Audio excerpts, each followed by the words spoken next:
I mean, I know that Finland and Norway exist. You know, like I see them like in the Olympics and stuff, like that they would have a hockey team or something, or like skaters or like, you know, downhill skiers. But as places, it never even like entered my mind to go them, like as a place to desire to go. Like it just never even entered my thoughts. Like someday I wish I would go to Helsinki. Like that, I never said that sentence or thought it in any way. And to fly through Iceland, you know, and land in Iceland and be like, Iceland? And then to go on to Helsinki, it just was, there was something for me amazing about it. But then I was with these other people who were like, Ben, I got to tell you, I got out of prison last year on a life sentence. And I thought I would never leave a cell, let alone leave the country. And here I am in Helsinki. Like here I am traveling the world. Like that was crazy powerful.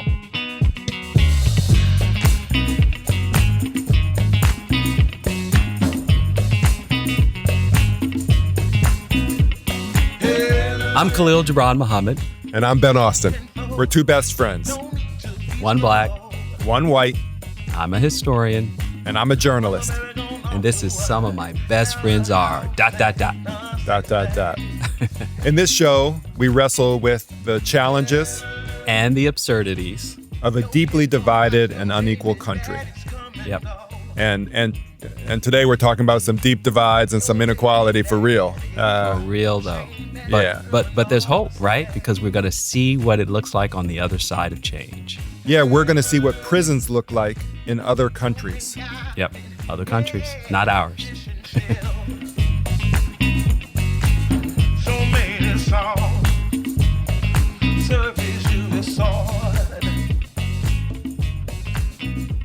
So you might remember, man, that before you went on that trip, I called you up because I'd gotten an email from Impact Justice. All right, hold up. So Impact Justice works on criminal justice reforms. They're in the Bay Area, and they were organizing a trip to go see prisons in Europe. Yep, that's right. Like basically saying, you know, we're taking this trip to Norway, and we would love you to join the trip as a writer to help chronicle what we see. Yeah. And of course, I was very flattered by that. But I also was thinking, this isn't a good time for me. And to be frank, I can think of another person who would be better for this. I thought about you, not only because you are actually a professional journalist, but you were also working on this book on corrections. And as your best friend, I thought to myself, this would be perfect for Ben to see something outside the United States. So I called you up and told you about it. And to my delight, you were in. Oh, yeah. It didn't take much convincing. The moment you said it, I was ecstatic. So yeah, I know you've been waiting for this. Thank you. Thank you for recommending me. You're welcome. I owe you. Yeah. And I had to wear like a name tag that said Khalil recommended me. Yeah, so you're acting all like my benefactor. But you went on one of these trips already. You went to Germany and saw prisons there, right? Just a couple years before. Yeah, that's right. Back in 2015, I went with the Vera Institute of Justice. We were there for several days, and we landed in Berlin, and we spent some time there. But we also went to one of the northern states near the Baltic, actually. And there we saw, a more rural place and their prisons. So who was on the trip with you? Because one of the great things about my trip is that there were formerly incarcerated people. There were people who ran prisons and other institutions in the United States. There were politicians who were working on criminal justice reform. There were academics. There were criminologists. There was such a group to learn from. Yeah, I would say ditto to all that. The exact same cast of characters. Yeah. No different. Just a lot of people with both lived experience in the system, people who have studied the system, and people who run these systems. So you and I both took trips to Western Europe to see prisons. And the point of those trips was to see how they operate there, because essentially they operate so much better than in the United States. Mm-hmm. And we're at this opportunity point now in the United States where we've maybe reached the peak with mass incarceration and we're going down some, and there's an opportunity to push through further. And so maybe there are things to learn from that. And let's talk about what we experienced there and what we might use back home. Yeah, I think that's right. And I'd love to do that, especially since we know here in this country that the Biden administration is experiencing a lot of pressure to do a lot of progressive change. And one of the things, of course, that's driving that is policing. But before policing, we'd seen a decade of criminal justice movement and reform. Books like The New Jim Crow by Michelle Alexander, published a decade ago, really helped to open up a national conversation. And so the United States is stuck in the dark ages of coming to terms with its racial past. It is still enacting forms of racial control in our politics that show up in our punishment policies. And so we have to make a choice to stop that. We have to rewire our cultural infrastructure that subsidizes this punitive culture. Yeah, the prison population in the United States since 1970 has exploded. It's gone up over 700%. The prison population in 1970 was predominantly white. It was about 70% white and 30% black and brown, and that has reversed. And so this is mass incarceration. This is what our country's prisons look like now. Mm-hmm. And then late in the Obama administration, we saw the First Step Act being proposed. Later, it was passed during the Trump administration. It got held up in the Senate. So, Khalil, hold up. Let's tell people, what is the First Step Act? The First Step Act did try to accomplish a couple things. One, it tried to shorten sentences by rolling back some of the harsher mandatory minimums that had been such a key part of driving up the population in the first place. The second thing it did was try to improve conditions of confinement. And those two things combined ultimately meant that the federal system not only should be smaller, but should be more humane, a little bit more like what we've seen in other countries. So Trump took credit for it, and it was a first step, literally, in softening some of the hard edges of the incarceration experience. And something as ludicrous, for example, is now banning the shackling of pregnant women in federal custody. So that was partly informed by people going to Europe and studying what they were doing. And of course, you and I got to see it firsthand. But I think this is a moment to put back in the conversation exactly what we saw. Because if we're gonna really move the needle, I think as many people as possible need to know what real change looks like. Yeah. And I thought this would be a good place to talk about it on Some of My Best Friends Are on this podcast. Were some of your best friends on that trip? I wasn't there. Well, I felt like you were there. You're always with me. And we knew a lot of people in common. That's right. And I helped you get on that trip. I know you've mentioned that maybe 7 times so far.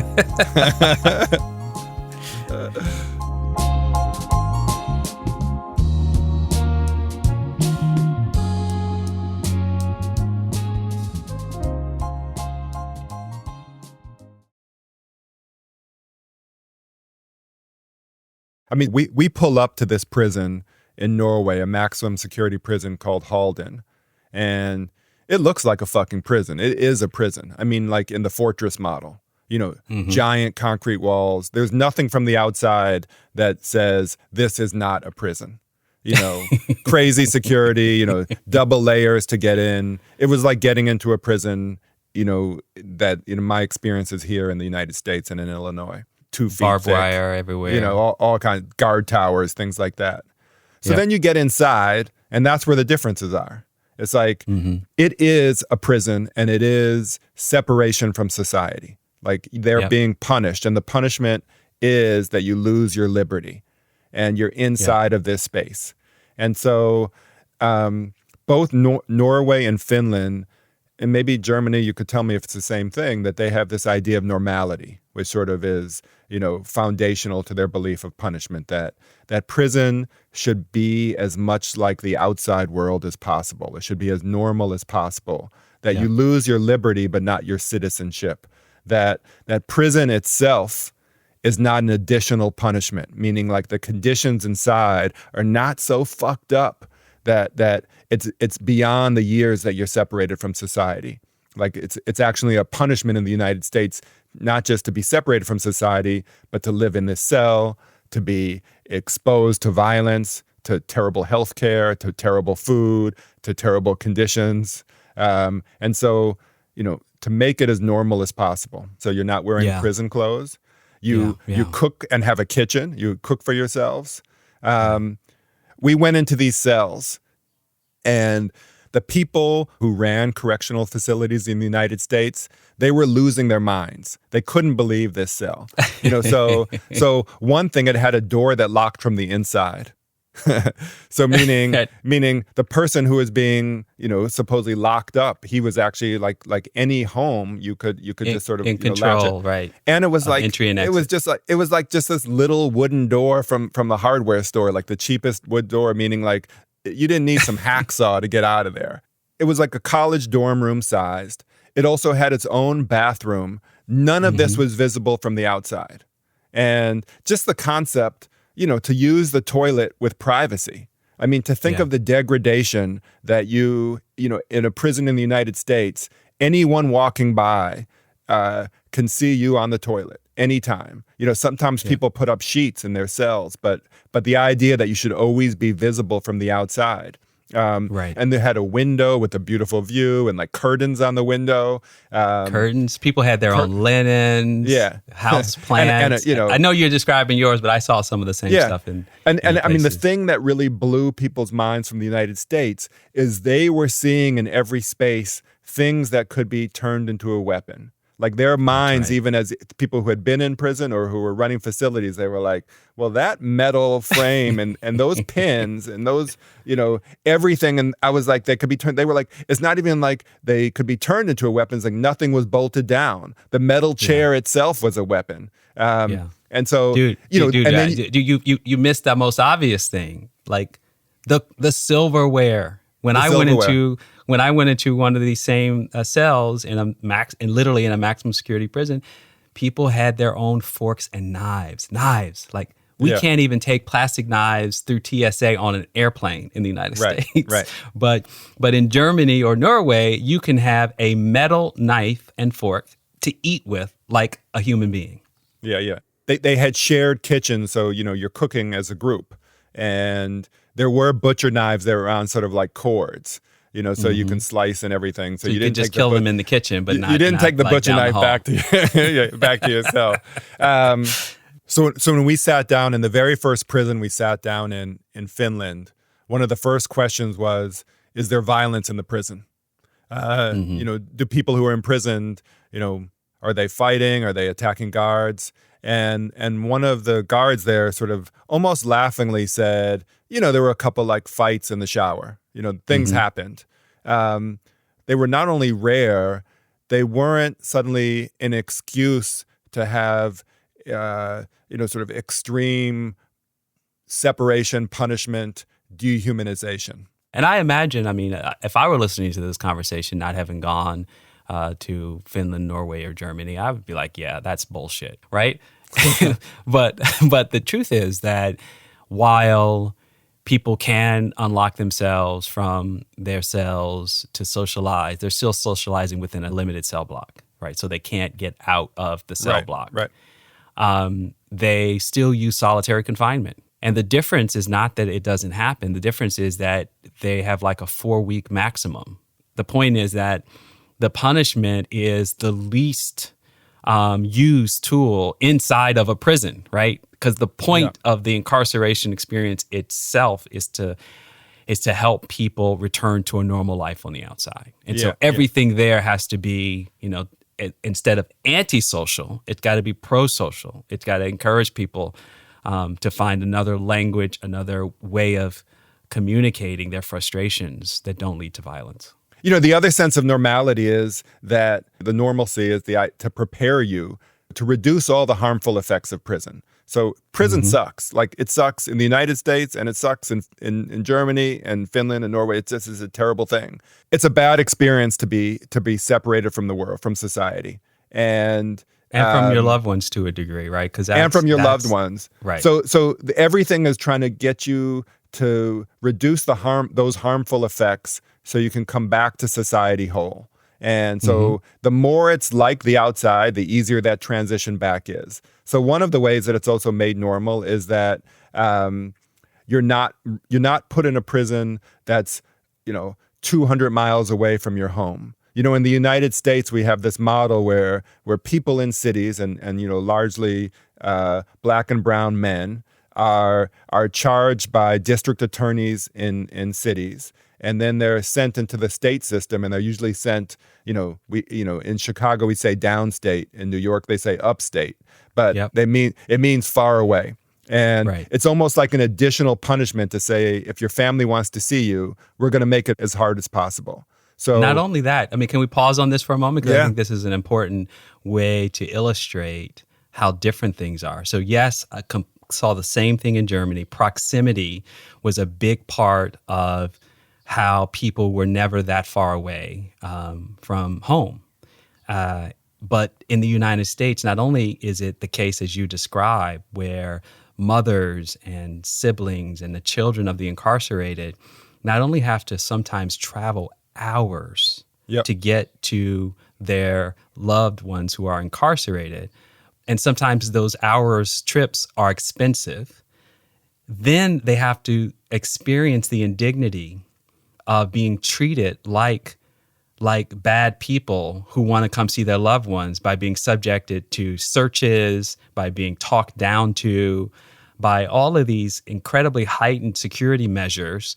Being sent away, which, women are often sent away. They can say arbitrarily, your clothes are too tight, or you're revealing too much. Yeah, or your exactly. bra isn't right. You just spent 5 hours. Your underwear is showing. A bus. Yeah, absolutely. So to your point that the experience itself is meant to make it feel like everybody's welcome. Like even for us, as you could say to a degree, your group and my group were special outside visitors.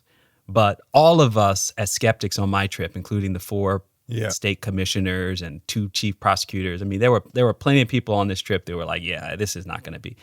Like, there was no way they could have coordinated a massive conspiracy of like all these people pretending like this is how things work. We saw people roaming halls randomly with nothing but just, like a meditative stare on their face. It was like, and here we were walking amongst them. So like, just to think about it, like we were not, I think we might have gone through some screening, maybe a metal detector in some instances, I can't remember.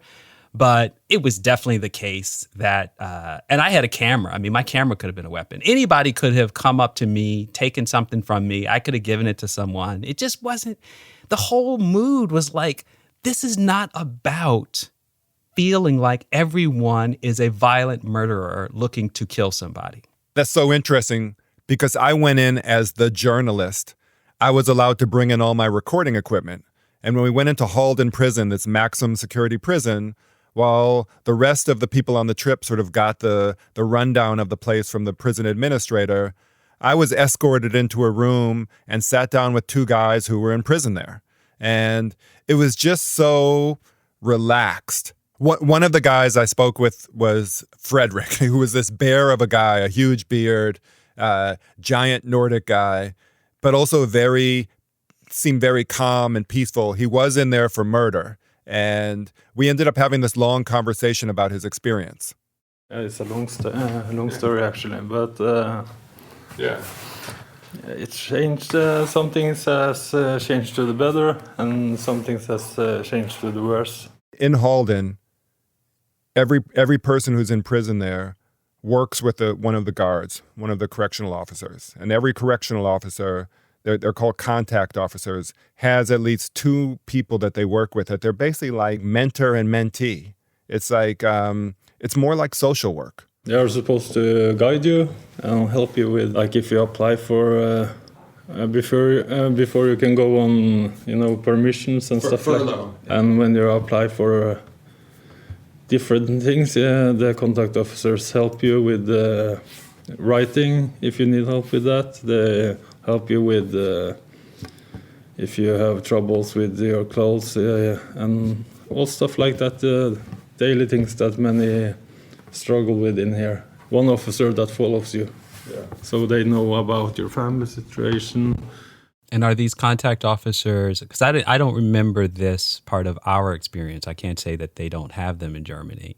But are the contact officers, do they present as guards or do they have different uniforms? No, man, it is the guards. The contact officers are the guards. They're, as part of their job, is that they're also like, reminded me of when I was a teacher.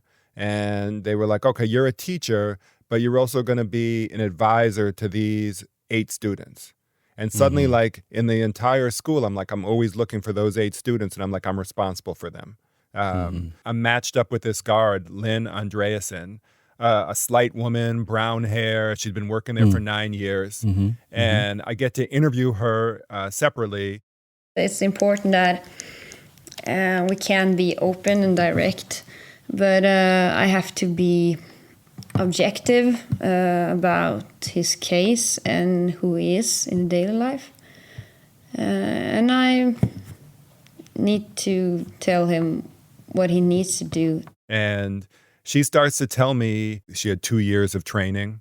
I know that I heard that in Norway, something like 1,200 people apply every year for the job, and they take about 175. And then they have to go through this rigorous process. Wow. She had a degree in social work and in environmental therapy, and she had worked at the prison for about 9 years. I always say to my inmates that we're a team. I want the same as you want, and the question is when you can get it and when you want it, and maybe not. We're not agreeing with that. And so specific things that you would say that you need to do, is it specific classes or programs you have to take? Yeah, maybe I will tell them, okay, you need to take that class, even if I don't want to force them, and we can't force them, but we need to motivate them. And do you get into sort of the root causes of the problems? Do people tell you about their childhood and their families? Yeah. Sometimes they need to, especially when it's about drug problems. Why do you have a drug problem? This is also some of our education. We learn some tools and methods that we use to provoke feelings and honesty. Wow. I mean, the line, first of all, that was an awesome interview. And I just wanted you to hear my interview technique. That's all. Yeah. Kudos to me for recommending you. Oh man, that was incredible. So the thing that is so powerful in that statement by Lynn is we are a team. Yeah. Just so incredible. And for her to say, like, all of us have 1 or 2 inmates that we work with, and to, as you said, do you get into the background story? Like, I mean, that's what individualized therapeutic intervention means, right? Like, you are an individual. I see you. I hear you. I'm rooting for you. I don't want you to do anything you're not ready to do. But when you're ready, I'm here to support you. The way you describe it also makes me think, and I hadn't thought about this until now, that the loss of liberty, as you say, is the punishment. And we heard that a lot also. But also that you've hit the bottom when you land there, right? Like, I hadn't really thought about that till now. But like, we think about people who have addiction problems, and the whole kind of science of addiction recovery is that you really can't help somebody who doesn't want to be helped. Right. And it's terribly tragic because, the whole kind of science of it is that people have to hit quote unquote rock bottom in whatever way that means something to them, and then they turn their lives around. Then they can commit to therapy and rehabilitation, or whatever term gets them out of their drug addiction. And in a way, I'm thinking about this just now for the first time, that's the analogy. Not only because going to prison is that rock bottom moment, but then you get built up from there. Like, you get actual individualized therapeutic treatment. Half the people we talked to were literally trained psychologists, because part of the And when you mean the people, the COs, the guards, the correctional officers, the people who work. Well, they weren't actually COs, but they were part of the staff. They were the prison staff. They weren't the guards. They were the social workers and psychologists who spent time literally working up individual treatment plans for every single person. Yeah. And so this think about like the investment in training, man hours, woman hours, like, and then the notion that you can't treat people like they're some kind of widget on an assembly line of punishment, that actually everybody has a particular story to tell about how they ended up, quote unquote, at rock bottom. Yeah, yeah. And that's what I love about how you described it, because it helped me to think about it as, yes, of course, you go to rehab. The point of rehab is not to make you feel like shit for all the terrible things you did while you were high, right?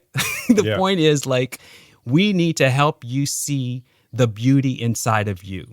We need to help you get reconnected to who you are in relation to these people who love you and want you to do better. So, for my experience,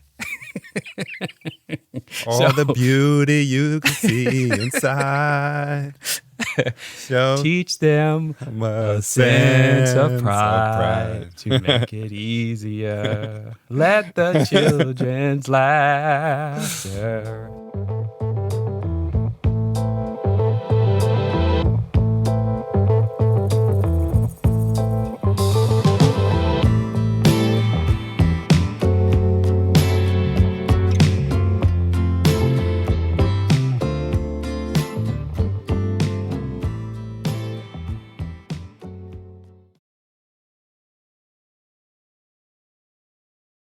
I mean, for me, Khalil, I am working on these ideas daily. So I'm working on this book and also a podcast about the parole system in the United States and about criminal justice reform and about people who are incarcerated. The United States has a quarter of all the incarcerated people in the world. That's just nuts. That just doesn't make any sense.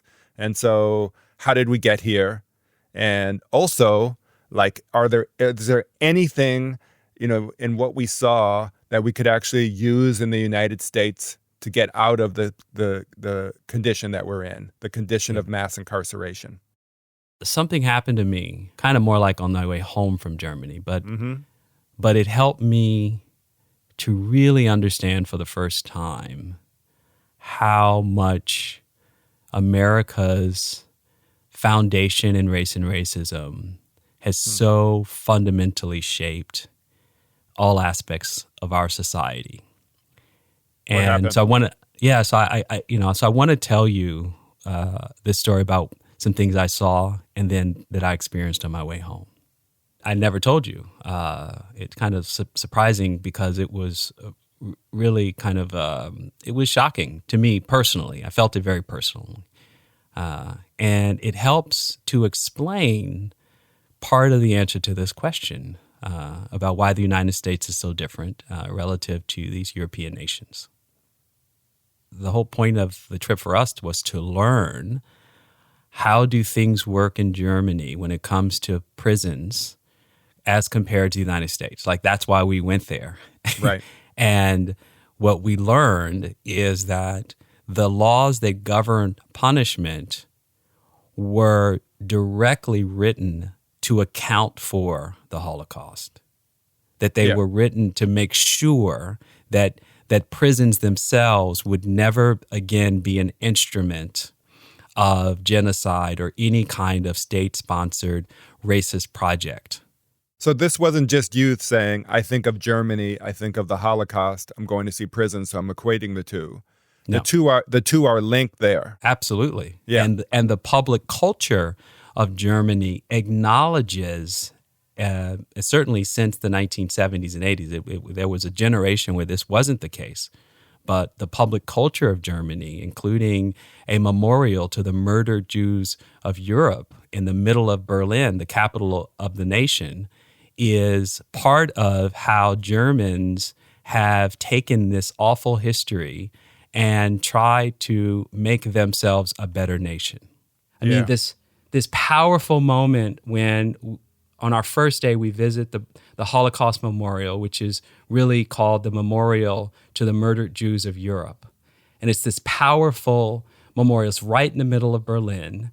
It is The physical landscape is represented by these blocks of granite that stand in various heights from a couple of feet to 8 feet. And you get lost in a maze. And this is a maze of murder, literally.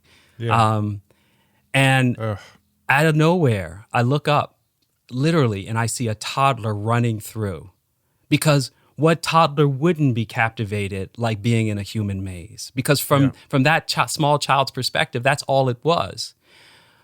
But it struck me that starting at the age of incomprehension for the smallest child in Berlin, there is this inescapable relationship to that history. And that lesson carries not just from the boldness with Germans have had to face. Over time, they didn't get this right away, but they had to face what they did and then teach it to their children. But still, I kept thinking to myself, like, here in this country, they've done the work. They've tried to uproot as best they can the psychology that makes it possible to destroy other people in the name of politics or of progress or of efficiency, of something, of domination. And yet, when I'm on my ride home, I literally hear the conductor call out Berlin. And I realize I'm leaving this country. Like, I'm leaving this country, and I have to go back to my own country, and I have to think about what is possible in America, given the deep-rooted nature of racism as punishment, that this is a system built by design. And then, man, so I can't even believe that this happened, because even telling you this for the first time, it's unbelievable. So I go home. I happen to fly home with 3 other people from the trip, all white folks. We make the flight home, 9 hours. We land. We're all exhausted. It's first thing in the morning. We're approaching customs, and I get flagged. And, I was already traumatized by TSA, because when 9/11 happened and they put all those rules in place, I was on the no-fly list for a long time. Because of your name, Khalil Muhammad. Because some black kid from the south side of Chicago whose family can't even trace his roots back to Africa, because we've always been here since slavery times, is now somehow not an American and suspect. So, and I don't fly internationally that often. Anyway, I come back and I'm annoyed, but I want to get home. So I say goodbye to my friends. TSA pulls me in for interviewing. And I get called to talk to the officer. And he says, "Why were you in Germany?" And I say, "Visiting prisons." "Why were you visiting prisons in Germany?" "Because the Germans don't destroy people You like said they it just do like that. in the United States." Well, that's obvious. They don't have black people. Come on. No. This is what this guy said to you? This is what this guy said to me. And that's it, right? Like, that is the question in front of us. Yeah. I don't even have the exact words to describe what it felt like coming off of that trip, going in there with those questions, seeing what I saw, trying to map an understanding of the Holocaust onto the way they treat people, even foreigners, even people of color there, even people who have no trace of German ancestry get treated better than black people whose histories go back to 1619 in America. And yet, I'm not sure he was wrong. No, that's what's fucked up. Did he say it with malice? No, he didn't. It was just so obvious. And if you think about the obviousness of it, that is the thing that explains what has happened in this country. Yeah. That is the thing that explains why we have mass incarceration. It is the thing that explains why, even in this moment of the possibility for significant change, because a lot of people agree things need to change. I'm not sure how far down the road we're going to get. And it's not Black people's fault that we got here in the first place. And it's not going to ultimately be Black people that change the system, because white people are going to have to decide that they want to reckon with what they've done and they want to change. Yeah. Because the other irony that I can't let go is that it was the Americans, it was white Americans who enshrined in the post-war German Constitution the protections and the sanctity of life that ultimately you and I saw with our own eyes. And we saw the impact of that. We are the ones who led denazification efforts there as a kind of post-war occupying force and presence in Berlin and in Munich. And I've been to the museum that is a museum dedicated to understanding the history of the Nazi Party, where they tell the story of what then happened, about American teachers coming to Germany to teach the classics of Western history, to teach the authors that helped to shape America's liberal democracy. And yet, we can't teach ourselves what we did to Black people in this country. Yeah. And that to me is the hardest lesson to take away from what I saw in Germany. That's just so fucked up, man. You literally went to study prisons in another country, and you come back and you're criminalized. It would be ironic if it wasn't just so painful and real. Yeah. I'm sorry. Yeah. No, I appreciate that. Wish you were there, though. I would have been passed along. I wouldn't have been flagged. I mean, that's just the truth. Like, you were flagged. No, but you would have put your arms around me and been like, he can't go by himself. I have to go with him.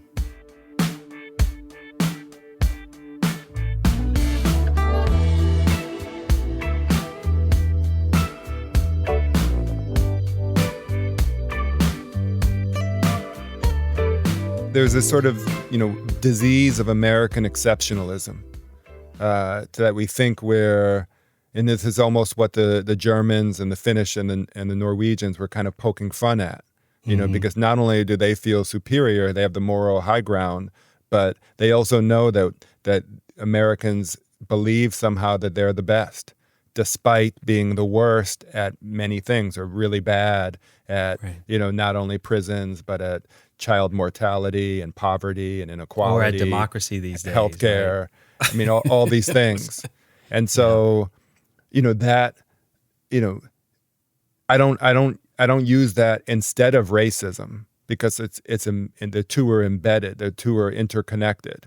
That you could think that we are exceptional, we are the greatest, at the same time that all these things exist, is both denying that system or denying racial oppression, and also normalizing it and embracing it a certain way, whether it's openly or de facto.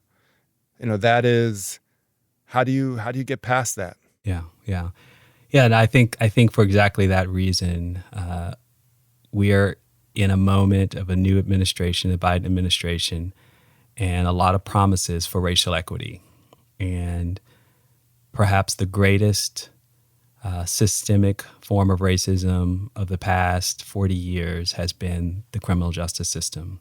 Yeah. And the crisis of mass incarceration and all of the racial disparities of Black and brown people bearing the burden of this punishment machine on purpose, a system built by design to do what it's been doing. And for me, that's why the 2015 trip I took to Germany has really been life-altering professionally, and why it was so important for me, knowing you were working on your book, Correction, that if I had a chance to get you there to see for yourself, that I could help make that happen. And I'm glad I did.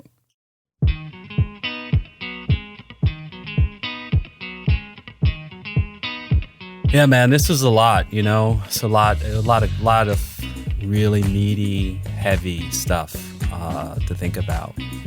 And you know, we've been friends for a long time. So it's been incredible to experience so much, from like being dumb and stupid and teenagers to now literally traveling the world trying to figure out how to make a contribution to our own country. Yeah, sometimes you have to go far away to understand the things close up. Yeah, it's kind of like when you went to college and got some white buddies and left me behind. No, that's not what happened. No, I'm teasing you. You had some black buddies too. All right, so All right. so you know we got to keep at it, right? Yep. Keep Till on. next time. Keep on keeping on. Keep on All moving. right. Love you. All right, love you too. Mama Mary gone off to work. Now her house and none six bags. Yeah. Your kinfolk watch your baby daddy's come and go. Some of My Best Friends Are is a production of Pushkin Industries. The show is written and hosted by me, Khalil Gibran Muhammad, and my best friend, Ben Austen. It's produced by Cher Vincent and edited by Karen Shakurji. Our engineer is Martine Gonzalez. Our associate editor is Keishel Williams. And our showrunner is Sasha Matthias. Our executive producers are Lital Molad and Mia LaBelle. Special thanks to Impact Justice and the Vera Institute of Justice, which sponsored our separate trips to prisons overseas. We couldn't have done this show without the work of these amazing organizations. At Pushkin, thanks to Heather Fain, Carly Migliori, John Schnars, and Jacob Weisberg. Our theme song, Little Lily, is by fellow Chicagoan Avery R. Young from his amazing album Tubman. You will definitely want to check out more of his music at his website, averyryoung.com. You can find Pushkin on all social platforms at Pushkin Pods, and you can sign up for our newsletter at pushkin.fm. To find more Pushkin podcasts, listen on the iHeartRadio app, Apple Podcasts, or wherever you like to listen. If you love this show and others from Pushkin Industries, consider becoming a Pushnik. Pushnik is a podcast subscription that offers bonus content and uninterrupted listening for $4.99 a month. Look for Pushnik exclusively on Apple Podcast subscriptions.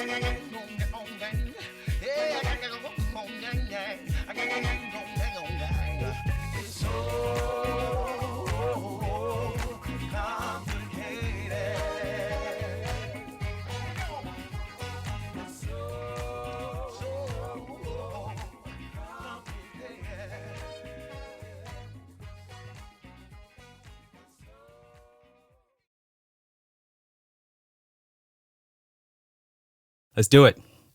Let's go. Activate. Wonder Twin Powers, activate.